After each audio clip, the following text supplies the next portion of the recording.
कभी नल के नीचे तो कभी तालाब के पास। अरे मेरी नीली वाली लुंगी नहीं दिख रही है। विभा की अम्मा, कहाँ रखी है लुंगी? अरे वो तो विभा ने परसों ही धोकर रखी थी आपकी अलमारी में, देखो वहीं होगी। वो ना मैंने आज धो दी, मुझे लगा कि गंदी हो गई होगी। अरे कैसे गंदी हो गई थी, उसे तो मैंने पहना भी नहीं। हे भगवान, इस लड़की के कपड़े धोने की आदत से परेशान हो गया हूँ मैं। जितना तो घर में राशन नहीं आता, उससे कहीं ज्यादा डिटर्जेंट पाउडर का खर्चा है। इसकी शादी करवा दो, शादी। जाए अपने घर में ही करे काम, फिर चाहे घर के कपड़े धोने हो या पूरे गांव के। हाँ ठीक बोल रही हूँ, देखता हूँ मैं कोई लड़का। वो दिन भी आ जाता है जब विभा को देखने लड़के वाले आ जाते हैं। लड़की मुझे अच्छी लगी। होने वाली सास कहती है, बेटी अगर कुछ पूछना है तो पूछ लो। वैसे तो हमारी लड़की बहुत ही शर्मीली है, जो बोल दो वो मान लेती है, इसे क्या पूछना होगा। अरे कैसी बात कर रही हो माँ, मुझे इन लोगों के घर रहना है, सवाल तो कई है। हाँ हाँ बेटा, पूछ लो ना, क्या पूछना है। आप लोगों के घर कपड़े कौन धोता है? सास का मुंह बन जाता है। देखो, अगर तुम ये कहना चाहती हो कि तुम्हें कपड़े धोने नहीं आते तो सुन लो, कपड़े मैं ही धोती हूँ, लेकिन तुम्हारे आ जाने के बाद मैं रुमाल तक नहीं धोऊंगी। अरे चुप रहना भाग्यवान, बहू बेचारी घर आई नहीं, उसे डराना शुरू कर दिया।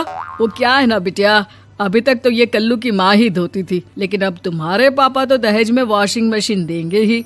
तभी विभा की माँ बोल पड़ती है, सवाल भी पूछा तो क्या। वैसे भाई साहब, मशीन की तो फिर भी कपड़े धोने की कैपेसिटी होती है। मतलब जो बिटिया दे रहे हैं ना विभा, इसे कपड़े धोने का बहुत शौक है। ये आप लोगों के क्या, आस पड़ोस गांव मोहल्ले सबके कपड़े धो दे और उफ तक ना करे। बाहर देखा नहीं आपने कितने कपड़े सूख रहे हैं, सब हमारी बिटिया ने ही तो धोए हैं। बस भी करो ना माँ, शर्म आ रही इतनी तारीफ सुनकर।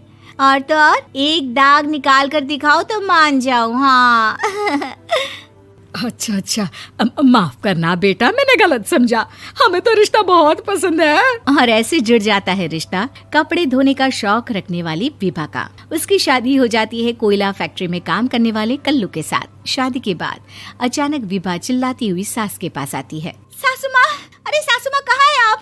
ये तो धोखा है, धोखा दिया आप लोगों ने मुझे। इसे ससुर के चक्कर के बारे में पता चल गया। अरे तो उसमें तुझे क्यों धोखा मिला है? अरे नल में पानी नहीं आता, कपड़े कैसे कब धुलेंगे?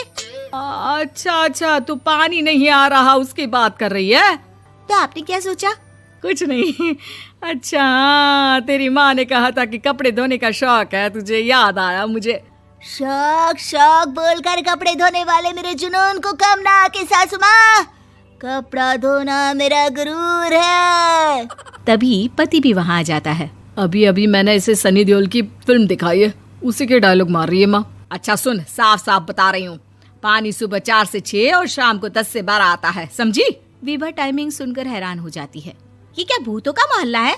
सुबह 4 बजे उठकर कौन कपड़े धोता है? 4 बजे टंकी में पानी जाता है, फिर सारा दिन धोना ना, किसने मना किया? अरे कैसी बात कर रही हैं? 200 लीटर की टंकी में कितने कपड़े धो लूंगी मैं, सुबह ही उठ जाऊंगी मैं। अब क्या था, विभा सुबह 4 से लेकर रात के 12 बजे तक कपड़े ही धोती रहती। एक रोज सास पड़ोस से निकलकर कहीं जा रही होती है कि साथ वाली कहती है, हाँ कल्लू की माँ, जरा ये बताओ कि 2 साड़ी है, 2 ब्लाउज और एक पेटीकोट और एक नाड़े वाला लंबा कच्छा। हाँ तो? अरे तो क्या, कितना लोगी धुलाई ये बताओ। धोबन दिख रहे हैं हम क्या? हमारे पति सरकारी नौकरी से अभी अभी रिटायर हुए हैं और बेटा सुपरवाइजर है कोयला फैक्ट्री में। धोबन समझ रखा है हमें। हाय रे कल्लू की अम्मा, माफ कर दो, वो तो मोहल्ले में यही सब बता रहे थे कि तुमने बहू को कपड़ा धुलवाने के काम में लगा दिया है। सास को पड़ोसन की बात सुनकर गुस्सा आ जाता है। वो घर पहुंचती है जहां घर के बाहर ही इतने सारे कपड़े सूख रहे होते हैं जितने कि किसी धोबन के घर पर। अरे ओ कल्लू की दुल्हन, बाहर निकल।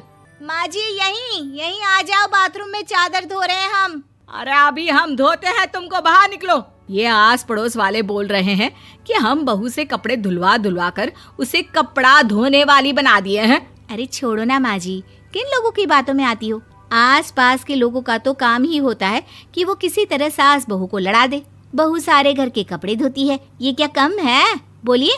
सास को भी लग जाता है कि वो बहू का ये सनकीपन नहीं छुड़वा सकती, इससे अच्छा है कि खुद ही चुप हो जाए।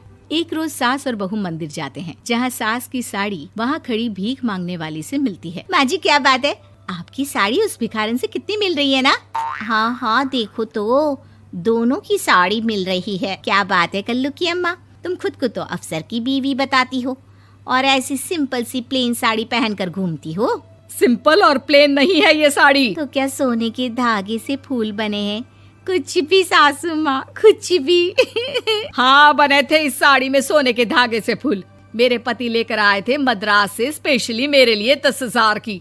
ताहे भाई साहब इस भिखारन के लिए भी सेम टू सेम साड़ी लेकर आए होंगे 10,000 की।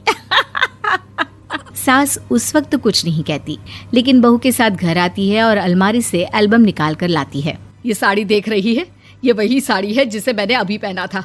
इस साड़ी में ये जो चमकदार फूल दिख रहे हैं ना, ये सोने के धागों से काढ़े गए हैं। लेकिन तू लोकल वॉशिंग मशीन ब्रश से घिस घिस कर सारे फूलों को निकाल कर साड़ी प्लेन कर दी। मुझे माफ कर दीजिए सासू माँ। और तो और, जब मैंने तुझे तेरी गलती के लिए कुछ नहीं कहा, लेकिन तूने तो सबके सामने मेरा मजाक ही बना दिया। क्यों? बहू को समझ में आ जाता है कि अब से उसका कपड़े धोना बंद।